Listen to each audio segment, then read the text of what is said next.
Olá, alfinetando, estou aqui com o Elton, advogado da área criminal, que a gente vai conversar um pouco sobre esses vazamentos envolvendo o Moro, Dallagnol, toda essa polêmica aí. Vocês devem ter se perguntado por que eu não falei sobre esse tema ainda, é porque eu não entendo da área e eu não me arrisco a falar sobre coisas que eu não entendo.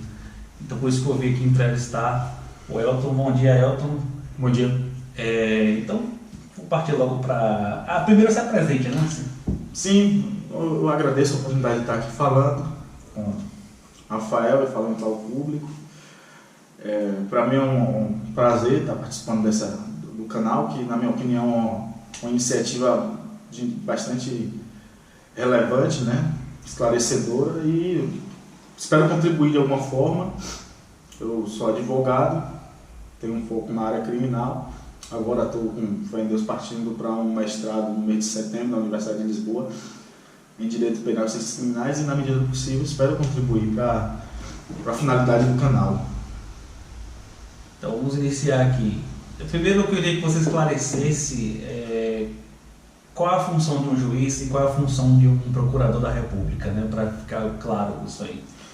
Bem, no sistema de justiça criminal brasileiro, o juiz é um órgão imparcial. Um imparcial que deve ser equidistante das partes envolvidas no processo. Em regra, as partes envolvidas no processo é o representante do Ministério Público, que no âmbito estadual pode ser o promotor de justiça, e no âmbito federal é o procurador da República. E do outro lado está um advogado privado, como é o meu caso, ou um defensor público. O papel do Ministério Público é denunciar, acusar, é o órgão acusatório. Em momento nenhum o Ministério Público pode, muito menos o juiz pode, desenvolver estratégias entre eles ou desenvolver qualquer relação que possa colocar em xeque a imparcialidade do juiz. Ou seja, há sim uma relação institucional, há sim uma relação de humanidade, mas não pode haver uma relação a ponto de se tornar questionável a imparcialidade daquele juiz. Não se trata de um encastelamento da figura do magistrado, mas sim de uma equidistância para que se mantenha os papéis constitucionais de forma adequada. Em linhas gerais, é basicamente esse o papel do juiz de julgar, o papel do promotor de acusar e também pedir absolvição caso ele entenda que não existe prova suficiente para condenação. Então, no seu entendimento, se for confirmada a veracidade dessas mensagens que foi divulgada pelo Intercept, né? Se não houve nenhuma alteração nessas mensagens, o Moro cometeu um crime? Bem, até onde eu compreendi das mensagens até então divulgadas pelo The Intercept, não há cometimento de crime por parte de Moro. Cometimento de crime é o cometimento de um fato previsto como crime. De todo o contexto das mensagens não dá para extrair ali um crime, um fato típico, ilícito e culpável. Mas sim, as conversas entre Moro e procuradores da Força Tarefa dão margem para questionamentos robustos acerca da imparcialidade do juiz. A imparcialidade do juiz é um dos princípios mais importantes do processo penal. Tanto essa imparcialidade comprometida, como é o que transparece em algumas circunstâncias não raras de todas essas mensagens, assim a possibilidade de forma endoprocessual, ou seja, dentro do processo, entrar com recursos, ou mesmo habeas corpus, como se pretende ser, para que o processo seja revisto e sejam anuladas algumas fases a partir da imparcialidade do juiz que emergiu daquele contexto de conversas. Então, mas mas isso se dará por um caminho processual, não é uma coisa instantânea. Isso vai se dar por um caminho processual, endoprocessual, dentro do próprio processo, no caso. Então, nesse caso, alguns processos podem ser anulados, sim? Sim. A nulidade do processo, ela compromete o processo a partir do momento em que ela surge, via de regra. Ou seja, se foi constatada a nulidade do processo em razão do comportamento do juiz e das partes antes do oferecimento da denúncia, por exemplo, a denúncia é o que, grosso modo falando, forma o processo, então todo o processo estará contaminado, via de regra. Ao passo que, se a nulidade surge na fase decisória, ou seja, na fase de prolação da sentença, tudo a partir daquele momento estará nulo. Em relação às mensagens, né? Eu acho que todo mundo deve estar esperando a quebra de sigilo das mensagens do aplicativo para saber se foi verídico realmente. Quais são as possibilidades jurídicas e técnicas para se quebrar o sigilo, para resolver logo esse caso? Olha, a Constituição Federal garante como direito fundamental o sigilo de mensagens, seja de texto, o sigilo de comunicação telefônica, o sigilo de dados bancários. São direitos fundamentais. Esses direitos fundamentais eles só podem ser relativizados, quebrados, mas vamos usar a palavra relativizado, por ordem de juiz competente. Uma ordem de um juiz competente. A requerimento do Ministério Público. O Ministério Público tem que requerer a quebra de sigilo, para que, pois, se o juiz agir como se chama de ofício, ele mesmo determinando a quebra do sigilo, abrirá questionamentos para a imparcialidade dele. Então ele precisa esperar a provocação do Ministério Público. Por isso que todo esse contexto de Sérgio Moro, do então juiz Sérgio Moro, com os procuradores, é muito obscurantista e estranho, porque ele, por vezes, aconselha o Ministério Público a tomar decisões. É uma manifestação de desrespeito até, na minha opinião, até o próprio Ministério Público. O próprio Ministério Público, na Constituição de 88, teve como luta principal a sua imparcialidade. Então, as mensagens são violadas, quebradas, relativizadas a partir de uma decisão judicial. Essa decisão judicial tem que ser de juiz competente e essa decisão judicial vai trazer limites a ela mesma. Por exemplo, o período em que essa interceptação será válido, o agente sobre o qual essa interceptação cairá, ou seja, todos os ditames legais que são seguidos para que essa prova seja válida, não seja ilegal.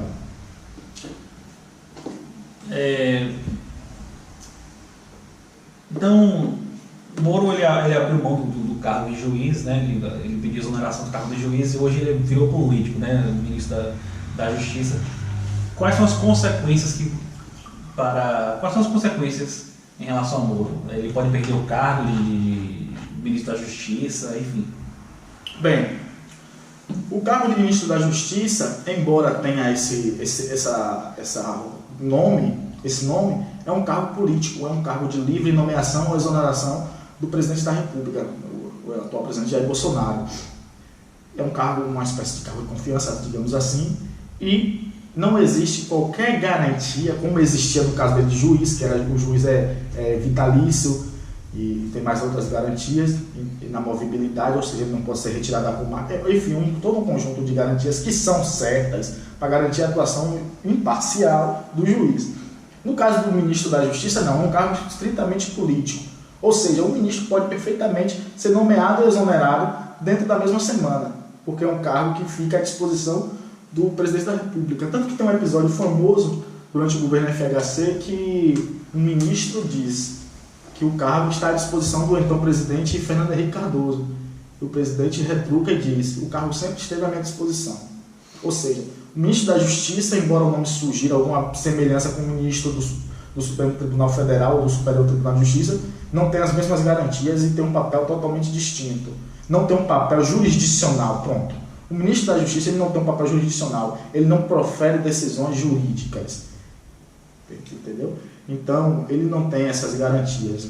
Ou seja, nada indica nesse momento que vai ocorrer. Mas caso a figura Moro se torne realmente um incômodo, uma mancha no governo de Bolsonaro, o presidente pode sim, uma canetada, para ficar na expressão recorrente, exonerar o ministro, e aí ele vai sair com o pires na mão, né? Porque ele pediu a exoneração do cargo de juiz, então ele vai estar aí exposto a toda a sorte. Então, o fato dele perder o cargo só pode vir através do presidente ou pode vir de outra forma? O fato dele perder o cargo, no meu entendimento, só através do presidente. Só através do presidente. Só através do presidente. Aí existem outras possibilidades dele perder o cargo, por exemplo, se ele for condenado com decisão judicial transitada em julgado por crime que seja incompatível com o exercício de função pública. Mas são possibilidades bastante remotas e que nesse momento não há por que sequer iniciar um processo com com esse objeto, né? Embora muita gente queira, mas analisando aqui, sendo franco, né, até mesmo para uma questão mesmo de elucidação das questões, não vejo esse tipo de possibilidade. Então, no momento, a única possibilidade do juiz Sérgio Moro sair do cargo é por alguma decisão do presidente da República. Bom, para finalizar, assim, como você avalia a atuação de Moro na Lava Jato como juiz e como você avalia a atuação de Moro enquanto ministro da Justiça por enquanto, né? Tem pouco tempo, mas já dá para fazer uma avaliação. Moro na condição de juiz, eu diria que assim, da perspectiva política, a atuação de juiz ser analisada da perspectiva política, o grande erro de Moro apareceu agora. É preciso confessar que até durante a presidência, no momento em que ele presidiu os processos da Lava Jato, ele teve um comportamento, ao menos um comportamento, digamos assim, gestual, né, bastante comedido. Ou seja, embora ele, dentro do processo, há inúmeras decisões por parte dele que saíram questionáveis, a forma como ele se comportou socialmente, ele realmente sempre evitou da entrevista, sempre evitou da coletiva de imprensa, ou seja, ele realmente foi bastante perspicaz, né, no modo como ele se comportou ao longo desses últimos 4, 5 anos. Agora, dentro do processo, há inúmeros questionamentos a serem feitos. O episódio famoso é a divulgação das conversas telefônicas entre o então presidente da República, Dilma Rousseff, e o potencial potencial candidato, o ex-presidente Lula. Foi uma conversa que também surgiu no The Intercept, uma conversa entre ele e o procurador, em que ele disse que a decisão é manter a suspensão do sigilo, pois ele enxergava naquilo ali uma possibilidade de prejudicar a Lava Jato e alavancar a corrida presidencial do candidato ao petista. O juiz não é para se preocupar com isso. A finalidade de um processo é garantir os direitos individuais e, se havendo culpa, condenar, e havendo inocência ou havendo dúvida da culpa, absolver o denunciado. O processo penal não atende a uma finalidade política, não atende a uma finalidade partidária. Claro que, estrito senso falando, toda decisão judicial é sim um ato político, não se pode escapar disso. Não deve ser um ato partidário, mas tem um viés político, é natural. O homem é um indivíduo político. Mas um processo penal, ele não tem de modo algum uma finalidade política. A finalidade do processo penal é garantir direitos individuais e apurar a responsabilidade penal de alguém. Havendo provas concretas da responsabilidade penal, condenação. Havendo dúvida ou entendendo-se pela inocência, absolvição. É importante que se fale, havendo dúvida. A presunção da Constituição Federal e dos tratados internacionais é de que a dúvida, indúbio pro réu, na dúvida absolve-se. E a atuação dele como ministro até o momento? Eu acredito, aqui eu falo com certeza absoluta, que foi o maior equívoco cometido na carreira dele. Foi ter aceitado o cargo de ministro da Justiça. Eu sinceramente digo que ter aceitado o cargo de ministro da Justiça foi um passo que é contraditório até com a própria figura de Moro. Porque a gente deve admitir que ele presidiu um processo por 4, 5 anos, foi um processo de bastante tensão social e judicial. E, tendo uma finalidade política ou não, ele conseguiu, digamos assim, segurar as pontas. Porque a pressão sobre o indivíduo também é grande, não deixa de ser. Para, no final de toda essa circunstância, ele aceitar um cargo no primeiro escalão do maior inimigo daquele que ele, por 5 anos, foi questionado se era imparcial o suficiente para condenar ou absolver.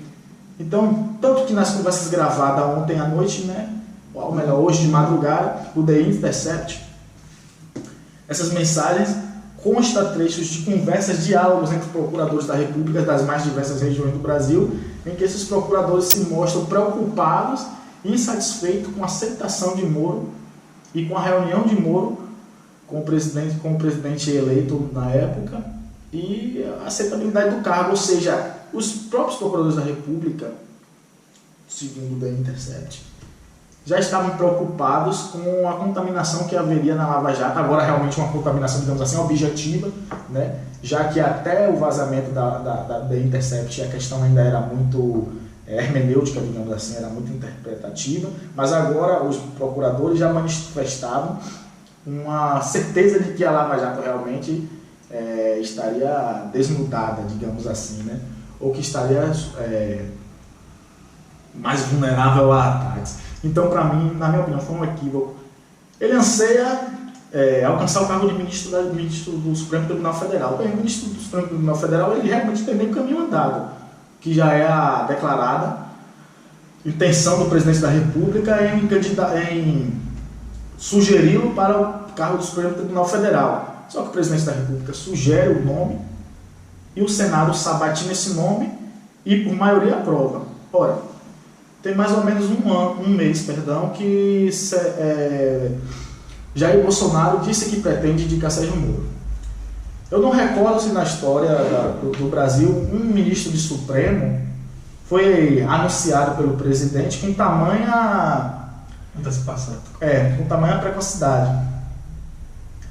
Ora, daqui o próximo ministro a sair do Supremo é o ministro Celso de Mello, que é o decano. Ele vai sair, salvo engano, em setembro ou outubro.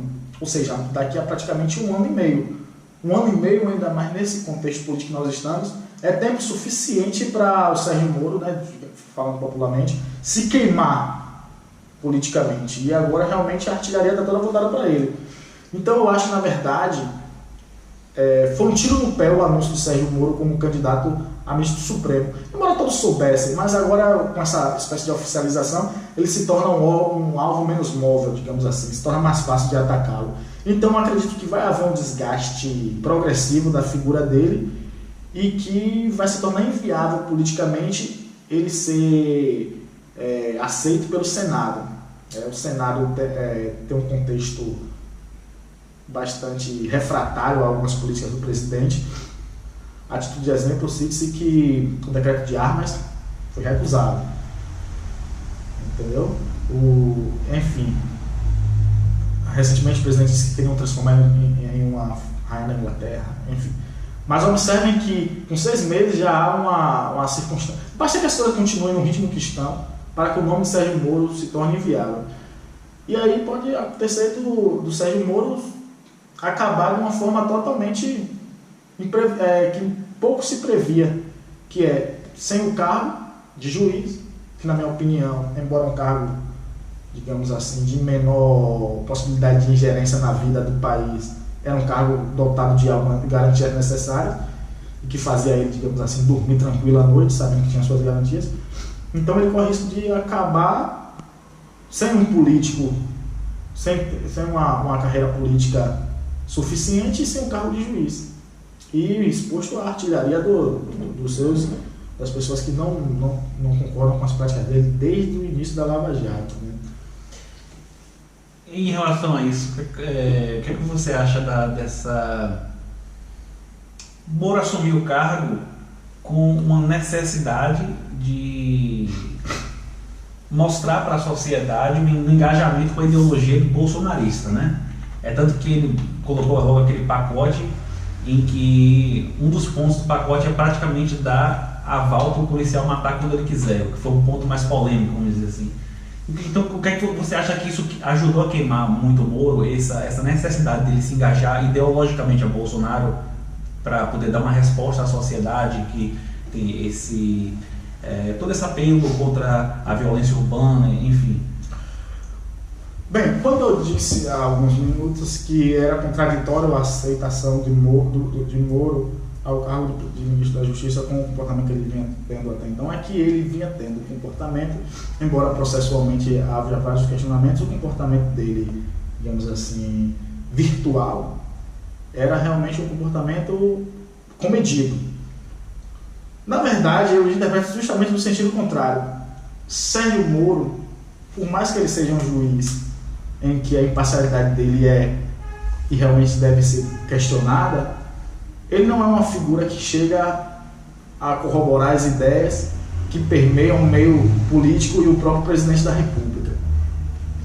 Então, em alguns episódios, durante o exercício das funções de ministro da Justiça, pode-se perceber até pela fisionomia de Moro que ele está contrariado. Na assinatura do decreto de armas mesmo, ele estava visivelmente contrariado. Por mais que ele seja, que se queira dizer e que se questione a imparcialidade dele, há limites, assim, embora ele tenha o plexo ideológico dele. E eu acredito que a figura Moro hoje assumiu um papel assim, mas subjetivamente falando, eu tenho minhas dúvidas se ele realmente é um indivíduo da extrema direita. Tanto que nesses diálogos vazados... Eu também acho que ele não é, por isso que eu estou falando dessa necessidade do engajamento com o bolsonarismo. Pronto, por isso que dessas mensagens divulgadas há algumas horas, os procuradores da República se mostram bastante preocupados com isso, com essa associação que vai ter objetivo agora. Inclusive chega ao ponto de alguns procuradores chamarem Bolsonaro de Bozo, para vocês verem que, embora... Enfim. Acontece que a figura de Sérgio Moro tem muito a perder com a figura de Bolsonaro. Porque, como eu estava citando anteriormente, o chefe dele é Bolsonaro. Ele tem pouca autonomia política dentro do seu cargo. Então, se o Bolsonaro redige um decreto de armas permeado de inconstitucionalidades, a Sérgio Moro não cabe outra alternativa, não ser firmar a assinatura dele embaixo da do presidente. Mesmo tendo sido um juiz federal, mesmo tendo sido um professor de Direito Processual Penal da Universidade Federal do Paraná, mesmo tendo a carreira dele, ele vai ter que colocar na assinatura dele em um documento, em um diploma jurídico que está permeado de inconstitucionalidades, mas talvez nunca antes visto na República, desde o ato institucional número 5. Então ele tem muito a perder, emprestando a credibilidade dele a Bolsonaro. Já Bolsonaro tem muito a ganhar. Enfim, acho que é isso. A intenção é fazer uma entrevista curta mesmo, né? Até para que as pessoas assistam. E agradecer o Elton a contribuição. Quer falar alguma coisa para finalizar? Não? Sim, eu quero agradecer a oportunidade, elogiar a iniciativa, que essa iniciativa dessa natureza são muito importantes, né? As mídias sociais e os meios de streaming, em particular o YouTube, se tornou realmente um campo de discussão política. Às vezes intimamente não tão saudável, mas é importante que o debate esclarecido também ocupe o seu espaço. E acerca dessas circunstâncias políticas, eu vejo que o Brasil está vivendo um momento bastante especial e bastante delicado. Eu sinceramente não esperava que algumas práticas fossem ser questionadas e serem dinamitadas com tanta velocidade. Essa história dos vazamentos realmente é uma bomba e parece que está só no início, né? E eu espero que isso contribua para a maturidade institucional do país. É isso, valeu. Se você gostou, inscreva-se no canal, clica no sino para receber as notificações, compartilhe esse vídeo bastante para poder ajudar o canal, é só assim que a gente sobrevive. Valeu, Elton. Valeu, meu velho.